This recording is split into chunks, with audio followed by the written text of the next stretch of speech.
Welcome to the Corner Post channel, your ultimate source for all things football.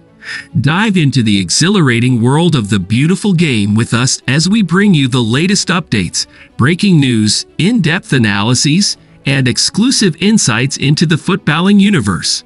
From electrifying match highlights to expert commentary, transfer rumors to tactical masterstrokes, join us on this thrilling ride through the highs and lows of the footballing landscape. Whether you're a die-hard fan or a casual enthusiast, get ready to score big on all the football news you crave, right here on the Corner Post channel. Jurgen Klopp says England international will play wherever it's best for Liverpool. Liverpool boss Jurgen Klopp says Trent Alexander-Arnold will play wherever it's best for us following his late winner from midfield against Fulham. Alexander-Arnold started at right back but pushed into midfield late on, sparking a debate about whether he could permanently play there. But Klopp does not want to pin the England international to one position. We still have to make decisions on what is best for the team, and Trent sees it exactly the same way, he said. Trent can play midfield, we all knew that, and he can play the role really well. If he wants to be good, he has to be influential from all different areas because it makes us better. Alexander-Arnold's attacking instincts have led to some criticism of his defensive attributes and questions over whether he would be more effective further forward. He started both of England's European qualifiers against North Macedonia and Malta in central midfield during the November international break. The 25-year-old was back at full-back when Liverpool resumed Premier League action at champions Manchester City, but did score a late equalizer in the 1-1 draw at Etihad Stadium. Trent became one of the most successful players in the history of Liverpool. In the recent history, he became a Premier League player as a right-back, so he will play wherever it's best for us, and that's just how it is, and Trent sees it exactly the same way, added Klopp. I'm not stubborn and don't want to play him midfield, not at all. But I am not part of the discussion. You, the media, can discuss it as much as you want, but it will not have any influence. He wants to play, and from my point of view, he has to be influential, and we have to make sure we help him with the positioning. If you want to be good, he has to be influential from all different areas because it just makes us better if he plays a good game. Meanwhile, defender Joel Matip could be set for a lengthy spell on the sidelines after Klopp said his knee injury doesn't look good. Matip was forced off during the second half of Sunday's win against Fulham at Anfield. The scan is not done yet, so we don't know exactly, but it is not great, said Klopp, whose side traveled to Sheffield United on Wednesday. I don't know the exact timescale, but it doesn't look good. That is something we can say. I spoke to him and said, no, that is not good.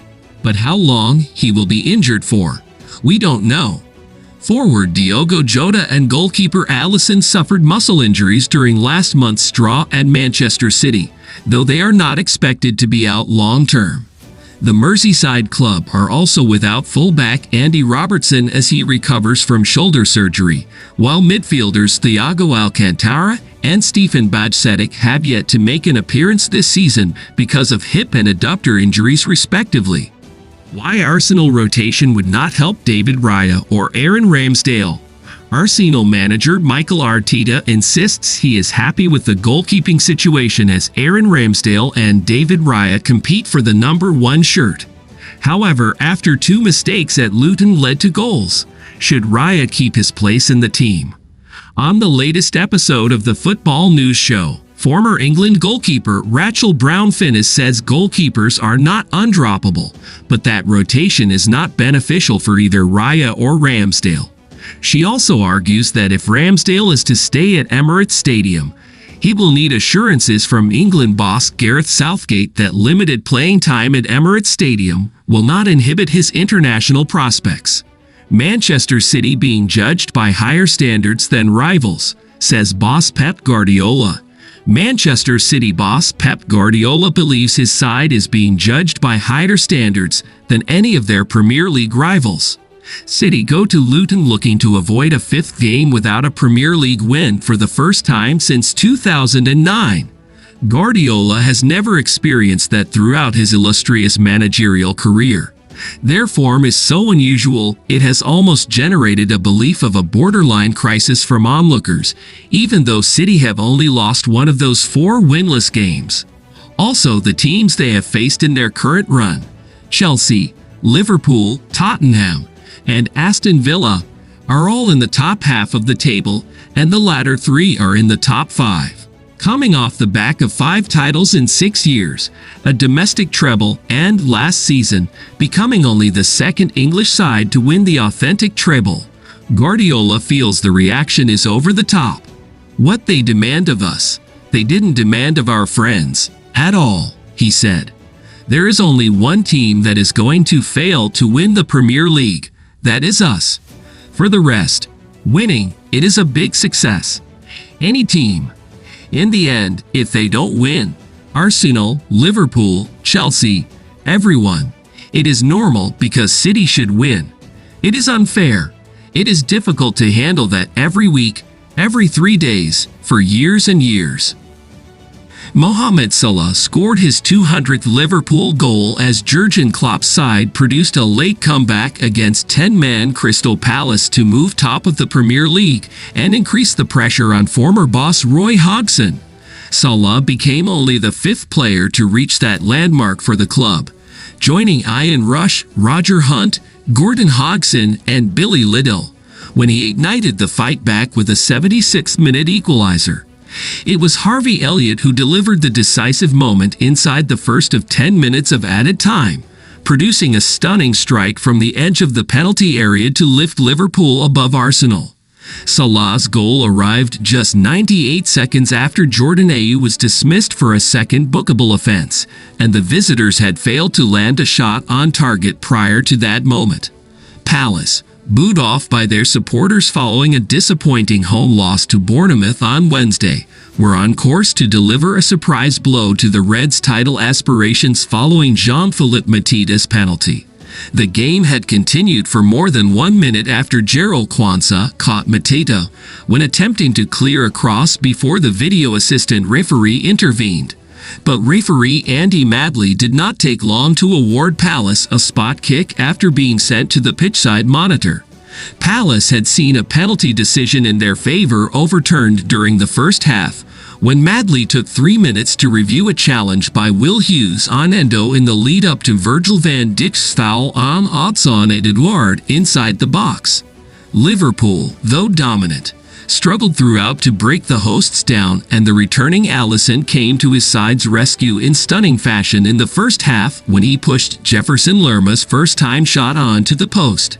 The visitors again had the Brazilian to thank for another excellent stop to prevent Joachim Andersen providing a dramatic twist with a header from a free kick in the 100th minute.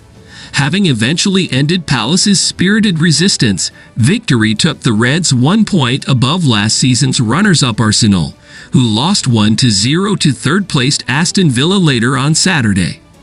I told the boys that's the first game I've seen somebody play as bad as we did for 76 minutes and still win, Klopp told TNT Sports.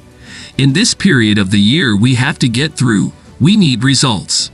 Nobody is in for the Oscar Award for Best Football Game ever. It's about 3 points. We got them. Defending champions Bayern Munich slipped to their first Bundesliga defeat of the season as they were thrashed by Eintracht Frankfurt. Omar Marmush, Eric Ibimbi, and Hugo Larsson put Eintracht 3-0 up after only 36 minutes at Deutsche Bank Park. Joshua Kimmich pulled one back before Ibimbi and Ansgarnoff scored for Frankfurt. Second-placed Bayern are 3 points behind Bayern Leverkusen, who travel to third-placed VfB Stuttgart on Sunday. England captain Harry Kane, who played the full 90 minutes, failed to score for only the third time in 13 Bundesliga games this season. He has 18 goals from 13 league matches. Bayern manager Thomas Tuchel said his side did not do anything we had set out to do. Frankfurt had not won in their previous 3 league games, although they were the last team to score 5 goals against Bayern in the Bundesliga. a 5-1 win in 2019. "We were lacking intensity after not having played last week," said Tuchel. "It did not seem so in training, but it certainly looked that way today. The individual mistakes are too many and glaring." Bayern, who have qualified for the Champions League last 16, play Manchester United in their final group game on Tuesday. Midfielder Thomas Müller said, "A reaction has to follow after Bayern's heavy defeat. United must win and hope Copenhagen and Galatasaray draw to progress to the last 16. We won't lose our heads now," Müller said. "We don't have enough time, but we will bounce back. We need to up a level and reach our limits." That's all for today's video. Please like this video and subscribe to our channel.